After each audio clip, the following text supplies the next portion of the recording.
అందరికీ శుభోదయం. ముందుగా Adinarayana academy official YouTube channel మిత్రులందరికీ నమస్కారం.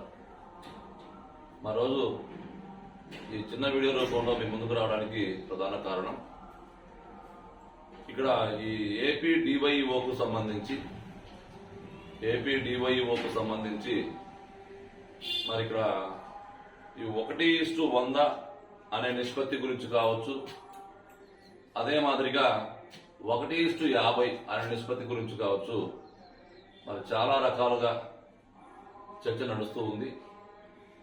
ఇక్కడ మీకు అందరికీ తెలుసు, మే 25వ తారీఖున ఎగ్జామ్ అయిపోయిన తర్వాత, ఎగ్జామ్ పేపర్ చూసిన తర్వాత ఇక సిలబస్ లో అంశాలు ఏంటి, ఎగ్జామ్ పేపర్ లో వచ్చిన అంశాలు ఏంటి అంటే దీన్ని బట్టి మనకి ఏమర్థమైంది అప్పుడు ఆ రోజు అంటే, సీరియస్ గా ఎవరైతే చదువుకున్నారో వాళ్ళు బాగా సఫర్ అవుతారనే విషయం మనకు అర్థమైపోయింది ఆ రోజు.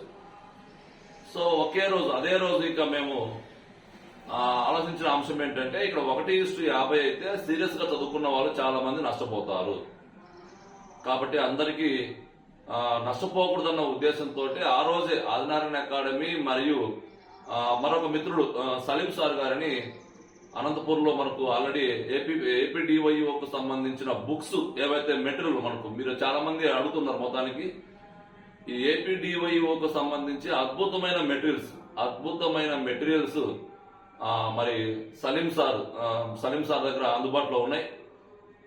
మరి ఆ సారు మరి ఆయన యొక్క ప్రోద్బలంతో కావచ్చు, లేకపోతే ఆయన యొక్క సపోర్ట్ తో కావచ్చు, ఆయన దగ్గర ఉండే స్టూడెంట్స్ యొక్క సపోర్ట్ తో కావచ్చు, మన దగ్గర ఉండే స్టూడెంట్స్ యొక్క సపోర్ట్ తో కావచ్చు, మే 25వ తారీఖున ఆల్మోస్ట్ ఆల్ ఏపీఎస్సి మెయిల్ ఒకటి తీసుకొని ఏపీఎస్సి మెయిల్ కి అందరం కూడా మెయిల్ చేశాం. ఏమని మెయిల్ చేశాం? 1:100 నిష్పత్తిలో మాకు ఎంపిక చేయాలి. ఎందుకంటే పేపర్ అనేది కొంచెం అనుకున్న విధంగా రాలేకపోవచ్చు కావచ్చు, లేకపోతే కొంతమంది సీరియస్ గా ప్రిపేర్ అయిన మిత్రులు కొంచెం నష్టం జరుగుతున్న ఉద్దేశంతో ఆ రోజు నుంచే ప్రయత్నం చేశాం. ఆదినారాయణ అకాడమీ నోటిఫికేషన్ రాకముందు నుంచి వస్తుంది, సిలబస్ వస్తుంది, నోటిఫికేషన్ వస్తుంది అని అందరిని అలర్ట్ చేస్తుంది. అలర్ట్ చేసిన తర్వాత చాలా మంది చెప్పిన మాట్లాడేదంటే, చాలా మంది నేను నాతో మాట్లాడేదంటే, సార్ ఏపీ డిప్యూటీఓకి మేము ప్రిపేర్ అవుతున్నాము అంటే, మేము ఎగ్జామ్ రాసాము అంటే అది ఆదినారాయణ అకాడమీ మాత్రమే సార్. ఎందుకంటే మాకు అసలు ఆ విషయమే తెలియదు, ఒక నోటిఫికేషన్ వస్తుందంటే విషయం తెలియదు. మేము ఎప్పుడో 10 years తర్వాత, 10 years బ్యాక్ మేము ఉద్యోగం కొట్టుకున్నాము. 10 years తర్వాత మళ్ళీ మేమందరం కూడా కాంపిటీషన్ లోకి వచ్చాము అంటే దానికి ఆదినారాయణ అకాడమీ కారణం అని చాలా మంది చెప్పారు. చాలా ఆనందంగా అనిపిస్తుంది. ఎందుకంటే ఎప్పుడో 10 years క్రితము కాంపిటీషన్ లో ఉండి మరి ఇంకా 10 years వరకు ఏం పట్టించుకోకుండా ఉన్న వాళ్ళందరినీ కూడా తిరిగి మన కాంపిటీషన్ లోకి తీసుకొచ్చింది ఆదినారాయణ అకాడమీ. సో కాబట్టి ఇక్కడ డిప్యూటీ ఈఓకు సంబంధించి ఏ కొత్త అంశం ఉన్నా ఎప్పటికప్పుడు మీకు తెలియపరుస్తుంది ఆదినారాయణ అకాడమీ. అదొకటి గుర్తుపెట్టుకోండి. చాలా మందిని తిరిగి కాంపిటీషన్ లోకి తీసుకొచ్చిందనే సంతోషం అయితే మా దగ్గర ఉంది. మరి ఇక్కడ దీనికి సంబంధించి అప్ టు ఎండింగ్ వరకు ఎన్ని సమస్యలు వచ్చినా అప్ టు ఎండింగ్ వరకు ఏపీ డిప్యూటీ ఈఓకు సంబంధించి విషయాలు కావచ్చు, క్లాసెస్ కావచ్చు, లేకపోతే ఇక్కడ టెస్టులు కావచ్చు, ఏవైనా కావచ్చు, మీకు ఎప్పటికెప్పుడు అందుబాటులో ఉంటుంది ఆదినారాయణ అకాడమీ. మరి ఈ రోజు ఈ చిన్న వీడియో ఎందుకు మీకు చేయవలసి వచ్చిందంటే, 1:100 గురించి, ఈ 1:100 గురించి నేను మొదలు చెప్పాను. మొదటిసారిగా 1:100 గురించి మరి స్పష్టంగా మే 25వ తారీఖు నుంచి మెయిల్స్ ప్రారంభించింది. మరి చాలా మందితో మెయిల్స్ పెట్టండి చెప్పి వాళ్ళని కొంచెం మోటివేట్ చేయడం కావచ్చు, లేకపోతే సార్ వాళ్ళ నెంబర్స్ తో మాట్లాడడం కావచ్చు, ఇట్లా అనేక రకాలుగా మనము 1:100 కోసం మన వంతు ప్రయత్నం మనం చేశాం. దాంతో పాటుగా మన దగ్గర ఉండే మిత్రులు కూడా చాలా మంది పాపం వాళ్ళ వంతు ప్రయత్నం వాళ్ళు చేశారు. అదే మాదిరిగా సలీం సార్ గారు కూడా ఆయన ప్రయత్నం ఆయన చేస్తూ వచ్చాడు. ఇక ఇప్పుడు కూడా చాలా మంది 1:100 కోసం చాలా మంది ప్రయత్నం చేస్తారు. వాళ్ళందరికీ ప్రత్యేకంగా ధన్యవాదాలు. ఎందుకంటే సీరియస్ గా చదువుకున్న వాళ్ళు ఎవరు నష్టపోకూడదు. ఆదినారాయణ అకాడమీ మోటో ఎప్పుడు కూడా అంతే, సీరియస్ యాస్పిరెంట్స్ ఎవరు నష్టపోకూడదు. సీరియస్ యాస్పిరెంట్స్ నష్టపోకూడదన్న ఉద్దేశంతో మాత్రమే 1:100 వచ్చాం. అదేవిధంగా 1:100 కోసం గట్టిగా ప్రయత్నం చేశాం. మరి మనము ఎప్పుడైనా గుర్తుపెట్టుకోండి, మనము నిజాయితీగా ఉన్నప్పుడు ప్రకృతి మొత్తం మనకు అనుకూలిస్తుంది. మనం నిజాయితీగా ఉంటే ప్రకృతి మనకు అనుకూలిస్తుంది. మనం నిజాయితీగా ఉన్నాం కాబట్టి మాక్సిమం నాకు తెలిసి 1:100 అనేది కన్ఫామ్ గా ఇస్తారు లేక కన్ఫామ్ అయిపోయిందనే సమాచారం మీద మనకు ఉంది. ఆల్రెడీ నిన్న చాలా మంది మిత్రుల బృందం మరి మన ఏపీపీఎస్సీ చైర్మన్ గారిని కలవడం, చైర్మన్ గారు కూడా 1:100 విషయంలో చాలా సానుకూలంగా స్పందించడం అనేది చాలా ఆనందంగా అనిపించింది. అంటే నేను ఏమంటున్నానంటే మనం నిజాయితీగా ఉన్నప్పుడు మనకు ప్రకృతి మొత్తం సహకరిస్తుంది. మనం పైకి ఒక రకంగా కనపడుతూ లోపల ఇంకో రకంగా ఉన్నామనుకోండి, మీరు ఎంతగా అంటే 1:100లో మనకు ఎలా ఉంటుందంటే మనం నిజాయితీగా లేనప్పుడు 60 మార్కులు వచ్చినా కానీ ఒకసారి క్వాలిఫై కావు. నువ్వు చేసే తప్పిదాలు ఏంటవి, నువ్వు రకరకాలుగా తప్పిదాలు చేసావు అనుకోండి, 60 మార్కులు వచ్చినా క్వాలిఫై కావు. అంటే నేను ఏమంటానండి, ఇక్కడ 30 మార్కులు వచ్చినా కానీ మన నిజాయితీగా ఉంటే మనం కంపల్సరీ క్వాలిఫై అవుతాం. సో కాబట్టి అందరూ కూడా ఎగ్జామ్ లో కానీ ఇప్పుడు కానీ ఎప్పుడైనా కానీ మీరు హానెస్ట్ గా ఉండాలని ప్రయత్నం చేయండి. ఎదుటి వారిని కించపరుస్తూ మాట్లాడటము, లేకపోతే మీరేదో సమాజాన్ని ఉద్ధరిస్తున్నట్టుగా మాట్లాడటము, ఇవన్నీ మాత్రం మానుకోండి. అందరూ కూడా సిన్సియర్ గా, ఇక్కడ ఒక వ్యక్తి మనం కష్టపడుతున్నామంటే ఎవరు కూడా సాధారణంగా ఎవరు కష్టపడరు.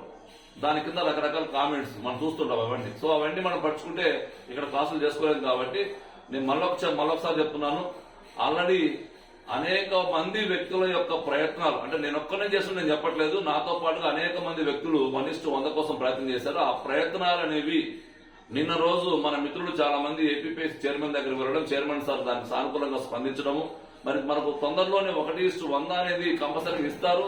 దాన్ని బేస్ చేసుకుని మనకు ఒకటేసారి తుదికి ఫైనల్ కీతో పాటుగా రిజల్ట్ కూడా ఇచ్చేస్తాం. ఫైనల్ కీతో పాటుగా రిజల్ట్ ఇస్తారు. సో కాబట్టి ఫైనల్ కీ ఎప్పుడు వస్తుందంటే రిజల్ట్ తో పాటుగా ఫైనల్ కీ వచ్చేస్తుంది. 1:100 ప్రకారం నేను మళ్ళీ చెప్తున్నాను, 1:100 ప్రకారము ఎంతవరకు కట్ ఆఫ్ ఉండొచ్చు అనేది మన అంచనా మాత్రమే. ఇది ఎంతవరకు కట్ ఆఫ్ ఉండొచ్చు చెప్తున్నాం అంటే 30 నుంచి చెప్తున్నాను మళ్ళొకసారి, 30 నుంచి పైన మాత్రము 1:100 ప్రకారం మస్ట్ అండ్ షుడ్ గా కట్ ఆఫ్ ఉంటుంది. 30 నుంచి పైన 1:100 ప్రకారం కట్ ఆఫ్ ఉంటుంది. ఇక 30 నుంచి పైన కలిగిన ఎవరైతే ఉద్యోగులు 30 మార్కులు పైన సాధించిన ఉద్యోగులు, ఎంప్లాయీస్ గానీ, టీచర్స్ గానీ, రకరకాల ఎంప్లాయీస్ ఎవరైనా గానీ మీరు మీ ప్రిపరేషన్ మాత్రం ఆపకండి. ఎందుకని రిజల్ట్ వచ్చేసరికి ఒక నెల సమయం పడుతుంది. ఆ నెల వరకు మీరు అమూల్యమైన సమయాన్ని వేస్ట్ చేసుకోకండి, మళ్ళీ చెప్తున్నాను. కాబట్టి 1:100 అయితే మస్ట్ అండ్ షుడ్ గా నాకు తెలిసి 30 మార్కుల వరకు ఉంటుంది. కాబట్టి ఇంకా మనం ఆల్రెడీ కొన్ని అబ్జెక్షన్స్ పెట్టాం. అబ్జెక్షన్స్ లో కొంతమందికి మార్క్స్ యాడ్ కావచ్చు, కొంతమందికి వచ్చిన మార్కులు పోవచ్చు, చెప్పలేదు.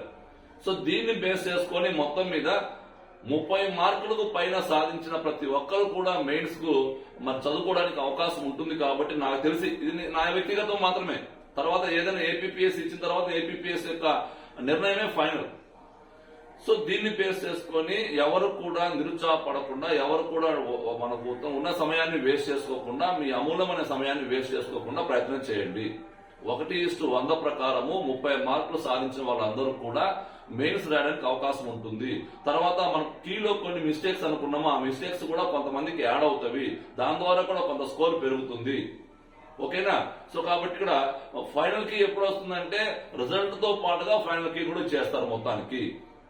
మరి ఎగ్జామ్స్ విషయాన్ని మనం జాగ్రత్తగా గమనిస్తే మెయిన్స్ ఎగ్జామ్ ఎప్పుడు ఉండొచ్చు అంటే ఇప్పుడు అంతా కూడా కొత్త ప్రభుత్వం ఏర్పడము, వీటి కారణాల వల్ల నాకు తెలిసి ఏమైంది, ఏపీపీఎస్సీ ఒక రాజ్యాంగబద్ధ సంస్థ కాబట్టి ప్రభుత్వం యొక్క ప్రభావం పెద్దగా ఉండకపోవచ్చు. కానీ ఒక 10 రోజులు అటో ఇటో మనకు ఇంకా ఈ నెల చివరిలో, నాకు తెలిసి ఈ నెల చివరి నాటికి రిజల్ట్ వస్తుందని చెప్పి అనుకుంటున్నాం. ఈ నెల చివరి నాటికి రిజల్ట్ వస్తే మనకు ఆటోమేటిక్ గా ఎగ్జామ్ డేట్ కూడా అప్పుడు అనౌన్స్ చేస్తారు. ఆల్మోస్ట్ రిజల్ట్ రోజే తుదికి వస్తుంది. ఆ ఫైనల్ కీతో పాటుగా రిజల్ట్ వస్తుంది. రిజల్ట్ తో పాటుగా మెయిన్స్ ఎగ్జామ్ ఎప్పుడు జరుగుతుందో కూడా ఎగ్జామ్ డేట్స్ కూడా దాంట్లో ఇచ్చేస్తారు. కాబట్టి మీరు ఎవరు కూడా మీ అమూల్యమైన సమయాన్ని వేస్ట్ చేసుకోకుండా 1:100 పట్ల గౌరవ చైర్మన్ గారు సానుకూలంగా స్పందించారని మన మిత్రులు చెప్పడం, మరి మన ప్రయత్నాలు కూడా ఇంకా చాలా మంది ప్రయత్నాలు చేస్తారు, వాళ్ళ ప్రయత్నాలు కూడా చేయండి. అందరికి ప్రయత్నం చేసిన తర్వాత 1:100 కంపల్సరీ వస్తుంది. ఎవరు కూడా నిరుత్సాహపడద్దు. ఆ తర్వాత మీరు ఫైనల్ కీతో పాటుగా మనకు రిజల్ట్ వస్తే రిజల్ట్ రోజే మనకి ఎగ్జామ్ కూడా ఎప్పుడు ఉంటుందని చెప్పొచ్చు మొత్తానికి. అంటే దీన్ని బట్టి ఎగ్జామ్ అనేది మనకు అక్టోబర్ లో జరుగుతుందా, నవంబర్ లోనా, డిసెంబర్ లోనా, జనవరిలోనా, ఎప్పుడు జరిగినా కానీ మనం సిద్ధంగా ఉండాలి. సో కాబట్టి మరొకసారి చెప్తున్నాను, ఈ ఏపీ డిప్యూటీఓకి ప్రిపేర్ అయ్యే మిత్రులు ఎవరైనా కానీ మీకు ప్రత్యేకంగా ఏపీ డిప్యూటీఓ కోసం మెటీరియల్ కావాలి అంటే ఒక ఒక మెటీరియల్ అద్భుతంగా అన్ని రకాల పుస్తకాలు చూసే మెటీరియల్ కావాలంటే సలీం సార్ దగ్గర అందుబాటులో ఉంది. అనంతపూర్లో సార్ ఉన్నాడు మనకు, సలీం సార్ గారు, ఆయన దగ్గర అందుబాటులో ఉంది. ఒకవేళ మీకు ఏదైనా మెటీరియల్ కావాలనుకుంటే ఒకసారి సార్ నెంబర్ నేను డిస్క్రిప్షన్ లో పెడతాను. సార్ నెంబర్ కి అందరు కాల్ చేసుకోవచ్చు. మీకు అవసరమైన వారు మాత్రం మెటీరియల్ తీసేసుకోండి. సార్ దగ్గర ఉంది మెటీరియల్, మీకు అందుబాటులో ఉంది, ఉపయోగించుకోండి. చాలా చక్కగా ఉంది కూడా. నేను ఆల్రెడీ ముందు కూడా చెప్పాను మీకు, డివైఓకు సంబంధించిన మెటీరియల్ మన దగ్గర నేను చూసిన వాటిల్లో చాలా చక్కగా అనిపించిన మెటీరియల్ మరి సలీం సార్ గారి మెటీరియల్. సలీం సార్ గారి మెటీరియల్ సంబంధించి ఏవైనా మీకు అనుమానాలు అంటే ఏమైనా మీకు దానికి సంబంధించిన సమాచారం కావాలంటే ఒకసారి డిస్క్రిప్షన్ లో నెంబర్ ఉంటుంది. ఒకవేళ మీకు తెలియకపోతే నన్ను అడగండి, నేను మీకు నెంబర్ ఫార్వర్డ్ చేస్తాను, సార్తో మాట్లాడొచ్చు. ఓకేనా? సో ఇక్కడ మనకు ఆదినారాయణ అకాడమీ సంబంధించి ఏపీ డిప్యూటీఓకు సంబంధించి మనకు ఎడ్యుకేషన్ 1 కావచ్చు, ఎడ్యుకేషన్ 2 కావచ్చు, ఆల్రెడీ అన్ని క్లాసెస్ కంప్లీట్ చేశాం. ఇక్కడ మనం పోటీ ప్రపంచంలో విజయం సాధించడానికి ప్రధానంగా ఏం చేయాలంటే మనకంటూ ఒక సొంత నోట్స్ రెడీ చేసుకోవాలి. ఇప్పుడు మనం మార్కెట్ లో దొరికే మెటీరియల్ తీసుకోండి, చదవండి, నేను కాదట్లేదు. మనకు ఒక సొంత నోట్స్ పెట్టుకొని మీకంటూ వీడియోస్ విని నోట్స్ రాసుకొని, ఇక మార్కెట్ లో దొరికే మెటీరియల్ తీసుకొని దాంట్లో ఏమైనా కొత్త విషయాలు తీసుకొచ్చుకుని నోట్స్ రాసుకొని, మన దగ్గర గవర్నమెంట్ టెక్స్ట్ బుక్స్ ఉంటాయి, అవి తీసుకొచ్చుకొని కొంత అక్కడ లేని విషయాలు మొత్తం తీసుకొచ్చి నోట్స్ రాసుకోవాలి. అట్లా మనం ఏం చేసుకోవాలి, ఒక సొంత నోట్స్ రెడీ చేసుకోవాలి. అది సైకాలజీ కావచ్చు, ఫిలాసఫీ కావచ్చు, ట్రెండ్స్ ఇన్ ఎడ్యుకేషన్ కావచ్చు, కరెంట్ ఇన్ ఎడ్యుకేషన్ కావచ్చు, పర్స్పెక్టివ్స్ ఆఫ్ ఎడ్యుకేషన్ కావచ్చు. వీటన్నిటికి సంబంధించిన మీరు గమనించారు లేదు, ఒక సైకాలజీ తప్ప మిగతాదంతా మనకు స్టాటిక్ పార్ట్ కాకుండా మనకు డైనమిక్ పార్ట్, అంటే ఎప్పుడు మారుతూ ఉంటుంది. సో ఇక్కడ మనకు ఈ ట్రెండ్స్ ఇన్ ఎడ్యుకేషన్ కావచ్చు, కరెంట్ ఇన్ ఎడ్యుకేషన్ కావచ్చు, పర్స్పెక్టివ్స్ ఆఫ్ ఎడ్యుకేషన్ కావచ్చు, ఇవన్నీ మనకు నిరంతరం మారిపోతుంటాయి. డేటా మారిపోతుంటది, తర్వాత లోపల ఉండే ఫిగర్స్ మారిపోతుంటవి, వాటిని మనం అప్డేట్ చేసుకోవాలి. కాబట్టి ఇక్కడ నేను ఏమంటానంటే మీకంటూ ఒక సొంత నోట్స్ రెడీ చేసుకోండి. సో కాబట్టి ఇటువంటి ఎప్పటికెప్పుడు మారుతున్న కాలానికి అనుగుణంగా క్లాసులు మార్పులు చేస్తూ మరి మీకు అన్ని కూడా ఒకే చోట కూర్చుంది ఆదినారాయణ అకాడమీ. ఈ డివైఓకు సంబంధించిన మెయిన్స్ క్లాసెస్ కోసము మన యాప్ ఉంటుంది ప్లే స్టోర్ లో. మీకు అవసరమైతే మాత్రమే యాప్ ఇన్స్టాల్ చేయండి. మీకు డివైఓ మెయిన్స్ క్లాసెస్ సంబంధించిన ఏవైనా డౌట్స్ ఉంటే డిస్క్రిప్షన్ లో మన నెంబర్ ఉంటుంది, ఒకసారి కాల్ చేయండి.